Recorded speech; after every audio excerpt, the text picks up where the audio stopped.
Greetings to all and welcome to the channel Simtech05. So today I am going to talk on very important topic, implicit versus explicit. As a CA engineer, we face that question in many places, like in our academics. We may face the same question in interview, or we need to decide which scheme we have to use for particular type of analysis. So let me continue on the same.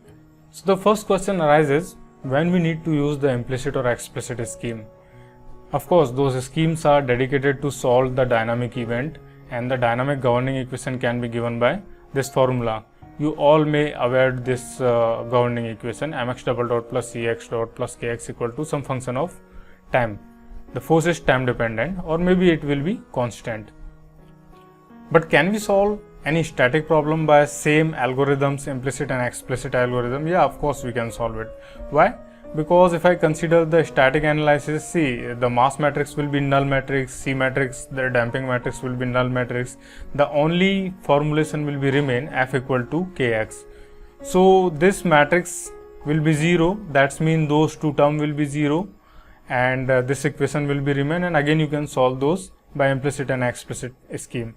But solving the static problem by using those algorithm, implicit and explicit algorithm, will be expensive as compared to the direct static schemes.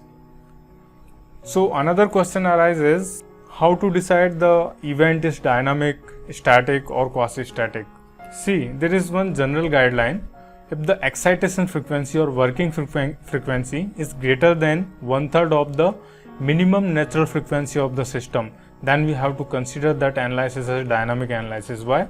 Because for such excitation frequency, the inertia is significant. We cannot eliminate inertia. If we eliminate the inertia, the result will be mislead us. And for such cases where excitation frequency is less than 1/3 of the natural frequency of the system, minimum natural frequency of the system, of course we can eliminate the inertia effect and we can solve the problem without considering the mass matrix. So this will be comes under quasi-static analysis. And the static analysis, we don't have any time dependent force, and simply f equal to kx is quite sufficient to solve the problem. The another thing in quasi-static analysis, the force is almost constant or near to constant with respect to the time, such as gravity load. But here in the dynamic case, f equal to kx will no longer valid. Why? Because mass matrix need to introduce to define inertia effect. So these points are very important, and we will repeat those points when I go for some future videos, explanation of dynamic analysis. So the next question, what is difference between implicit and explicit analysis? That is the main question, and in subsequent slides we will continue on the topic. So when I talk about the implicit and explicit, the first question again arises, what the meaning of implicit and explicit? So the implicit mean we cannot discriminate, and explicit mean we can discriminate. Okay, if I take any mathematical equation and I can discriminate that equation, or we can say we can keep x parameter in one side or y parameter in one side. In other way, we can say the x can be defined as function of y, or y can be defined as a function of x. Then it will be explicit likewise. But if you cannot discriminate x and y, that comes under implicit, and if you can discriminate, that comes under explicit. So again, one more question arises here, what to do in CAE about the implicit and explicit word? See, this is the governing equation, and if we are going to solve this governing equation for the x value, so this may look like this one. Okay, just I move those mx double dot plus cx dot in other side and make the inverse of the k matrix, and here I am going to solve the equation for x double dot in the explicit scheme. So I need to make the inverse of the mass matrix, and here I need to make the inverse of the stiffness matrix. See, this is the only thing that discriminate implicit and explicit. Okay, one more thing, for explanation point of view, I took those governing equations, but in reality in CAE those governing equations are look like very difficult. Here you can say This one is the implicit governing equation and this one is the explicit governing equation. See, here in the implicit scheme we need to make inverse of the stiffness to find the displacement, and here we need to make inverse of the mass and damping matrix. This is very important. We will talk on that, why we are looking for here inverse of the K and why we are looking here for inverse of mass and damping. Okay, and this is the general governing difference equation for the implicit process, and this is the general governing equation for the explicit process. So in implicit algorithm you can see here the displacement for the nth plus 1 increment is the function of velocity and acceleration for the n plus 1 increment. So that's why this equation comes under implicit, like I already explained the meaning of the word implicit. You cannot discriminate x parameters and y parameter, that's why this is called as implicit scheme. Okay, and similarly here for the explicit scheme, n plus 1th increment displacement is not dependent on any parameter of nth plus 1. See, RHS is the function of the n, n minus 1, n minus 2 and so on.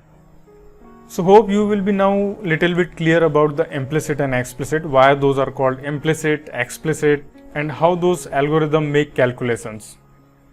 So one more question arises here, why implicit scheme need iterations and explicit scheme don't need any iterations? So very simple answer here. See, this equation is implicit equation, and this equation you cannot solve directly. You have to go for some iterative method. You have to go for some initial approximation of x, and by iterative method we are just converging the solution that RHS and LHS will be same. Okay, so that's why the implicit schemes always need iterations, and explicit scheme don't need any iteration. They can be solved directly. So now let me talk on the difference. Till now we talk on some important point but not the differences.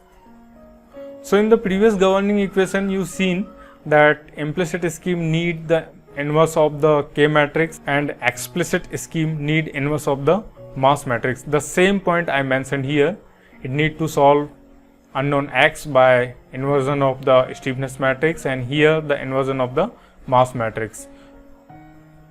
So a general problem I took here, a cantilever beam subject to some force and having some increments. So in implicit scheme, for the each increment matrix need to be updated, stiffness matrix if needed, then mass matrix also need to be updated for such mass diffusion type of analysis. But most of the time stiffness matrix only need to be updated. Then next increment is defined and incremental load will be defined for the next increment. And once the governing equation will be defined for the next increment, the Newton-Raphson method comes in picture to solve that governing equation by iterative method. So for that iterative method we have to choose some initial approximation, or many times software will choose with some given input parameters. Then it will try to converge the solution. But on other hand, in the explicit algorithm, next increment is defined and incremental load will be defined, but the direct solution is possible. Here no need to go for iterative method. Here in the all differences, LHS side is for implicit and RHS side for the explicit, except these images. So let me continue on the next slide.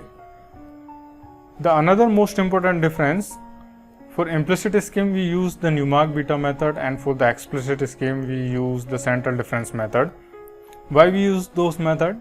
Look, after solving the governing equation we will get some value of displacement or acceleration.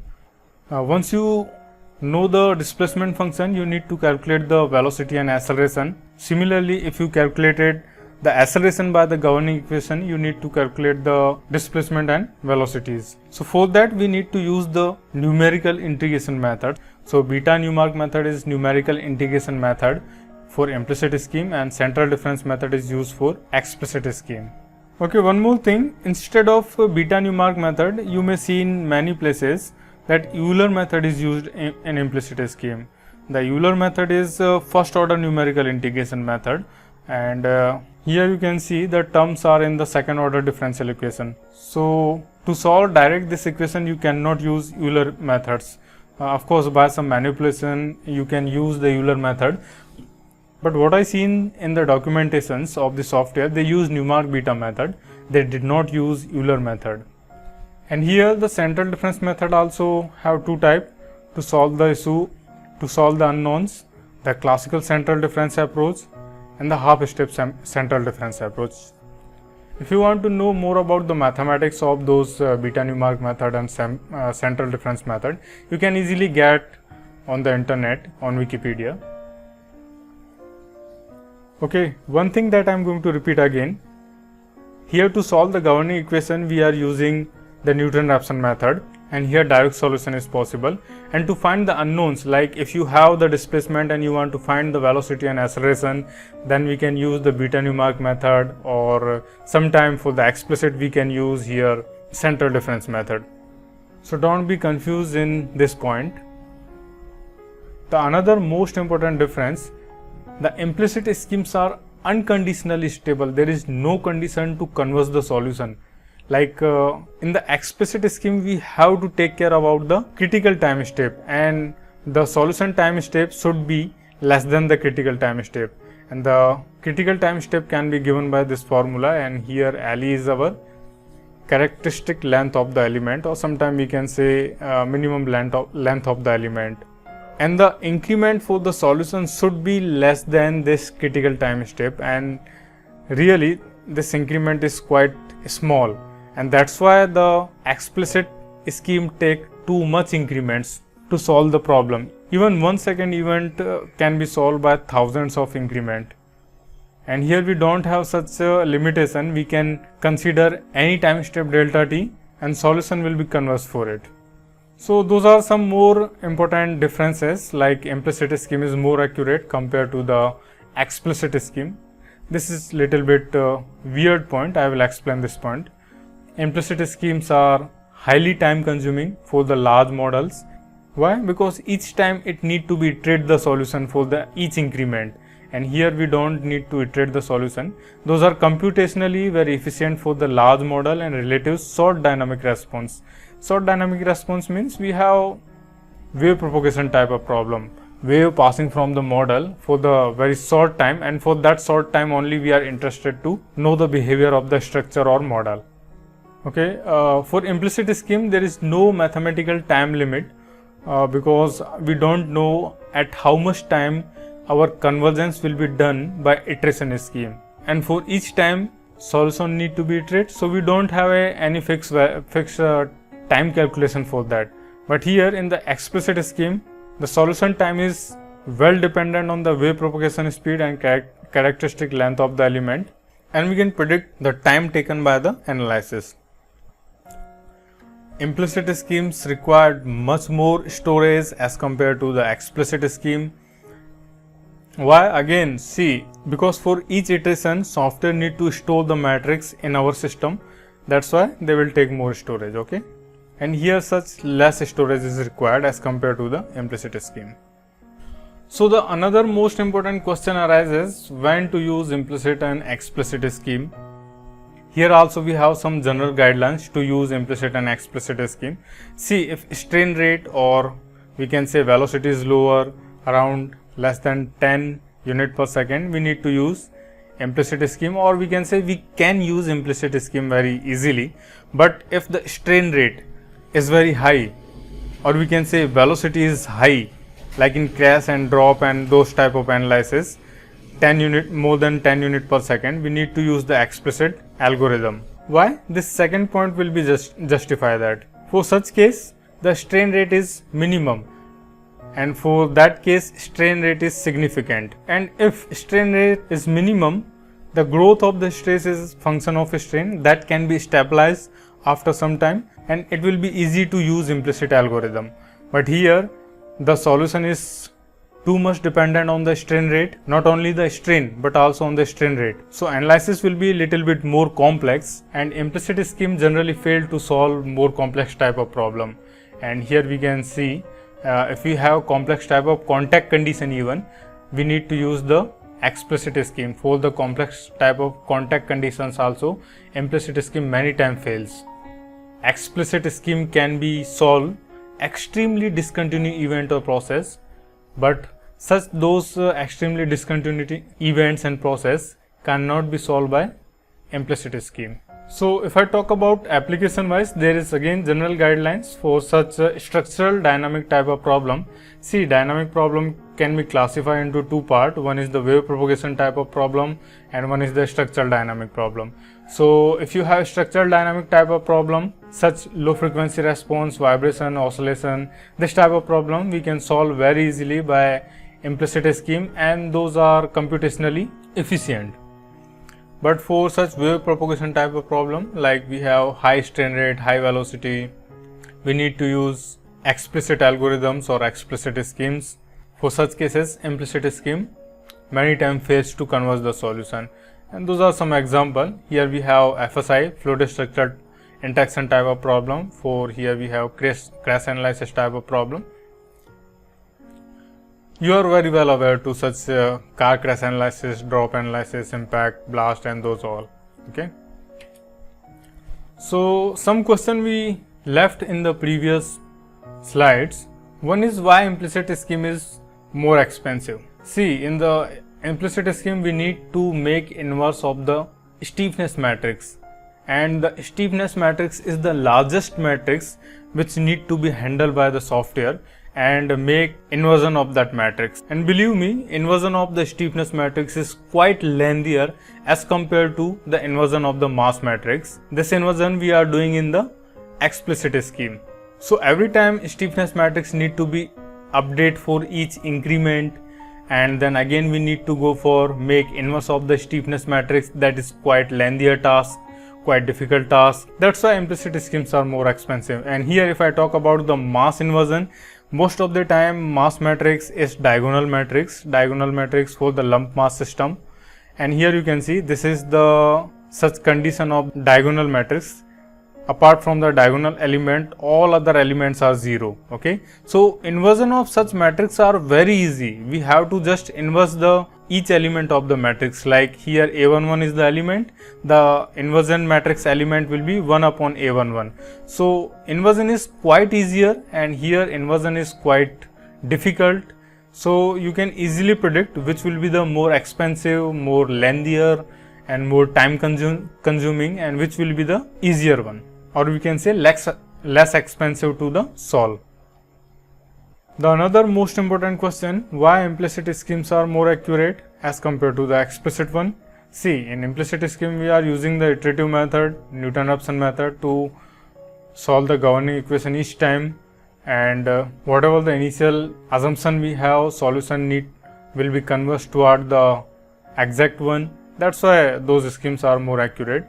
And here the explicit scheme having direct solution, so the accuracy will be less for the direct solution. So here we have some more questions from my viewers. The first question is like which parameter decide the analysis should be carried out with implicit or explicit. So I think this slide is more than sufficient to know about the requirement of implicit or explicit scheme, when we need to use implicit, when we need to use explicit. And this is the another question, is it like implicit method used for static analysis and explicit method for dynamic one? No, it's completely wrong. And initially I was also very confused when I was beginner in CAE. The reason is, on the internet there is many misconceptions. So at the start I talked about it, implicit and explicit schemes are dedicated to solve dynamic event, but if you want we can solve the static problem also. Software will simply make the mass matrix and damping matrix as null matrix and solve the problem. And another question, which scheme is more expensive and why, we just talked about it in this slide. The last question, how calculation is done for the both scheme. I think this also we explained in earlier slides.